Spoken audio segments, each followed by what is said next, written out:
Her dad is film industry veteran Barry Otto. Her big sister Miranda has made it in Hollywood, and she dates the son of TV legend Bert Newton.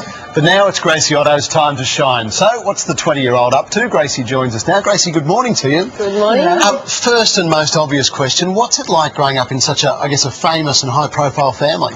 Well, I guess when I was younger I didn't really think of it that way because, you know, you kind of grow up in an industry like that, so you go to birthday parties and, you know, tutors or whoever would be like just Jack's mum or something, and then you see them on TV or things like that. And then I guess when I used to go to the theatre and, you know, watch Dad, it'd be more to kind of see what kind of, you know, crazy, eccentric character he was playing and, you know, things like that. But yeah, there's always like good sides as well, like, you know, when Miranda was doing Lord of the Rings, I got to go and visit her and be an extra, and so there's kind of, you know, things like that, I guess, that people kind of go, oh, you're really lucky, you know. Yeah. Has the name Otto opened doors for you, do you think? Because you're trying to forge your way as a filmmaker yourself. Do you think it's opened doors for you along the way? Yeah, it's kind of like, I don't know, it works kind of both ways, like, because you still have to have the talent at the end of the day, and sometimes people kind of go, oh, she's only here because, you know, her dad, you know, was doing that and she got the job or something, so you've always got to kind of like still have the talent to back it up. But when I did my HSC, I did a subject English Extension 2, and I made a short film,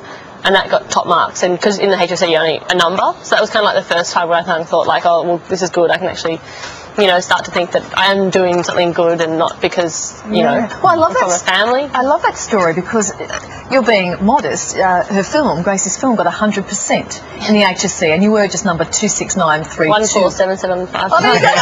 She remembers that. Fabulous. Yeah, but Gracie, for you now, I mean, you've continued on. You're about to produce your own film. Is acting something you want to do? Oh, yeah, I mean, I'm interested in it, but I guess also, like, kind of growing up in a family of, like, so many actors around, so many, like, personalities, you kind of see also what it's like, you know, this is, like, the great life of acting, like, going overseas and being in TV shows and films, but then there's also the kind of life when you sit around waiting.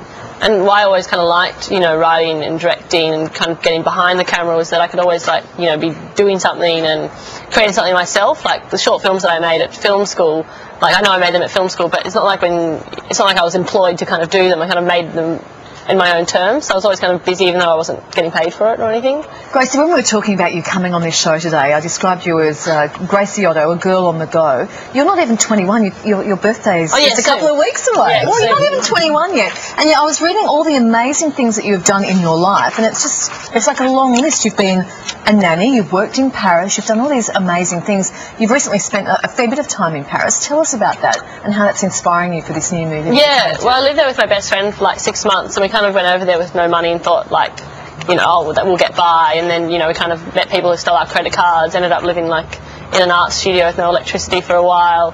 And then we lived in a 12-metre apartment on the 7th floor without an elevator with another girl, which is very interesting. So you ended up in Paris with no money? Yeah, no. But then, so we started to get, like, just kind of doing odd jobs here and there to kind of, you know, get by. But it was just all the kind of crazy characters we met along the way. Like, we met, like, even though we met, like, lots of famous people, we met lots of, like, normal people, but all the kind of people that we met, because it's, like, completely different culture there. Like, you know, like, with even the kind of values and the ways people do things, you know, like, so. What famous people did you meet? Anyone that we would know? I met Jean-Pierre Bacri once. He was, yeah. The Jean-Pierre Bacri? Yeah. Him?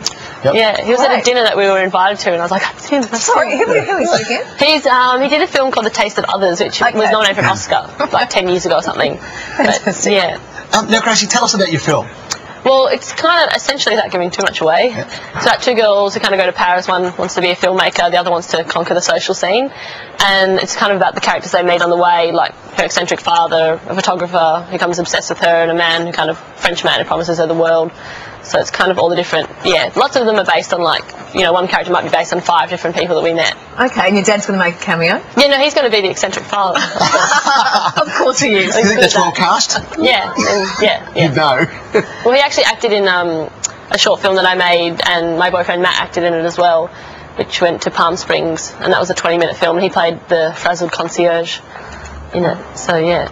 You are a girl on the go, Gracie. Best of luck with your career. We wish you all the best. Good to see you, Gracie. You too. Bye. Still to come, should school kids be punished by the government for having bad manners? And how to train your memory.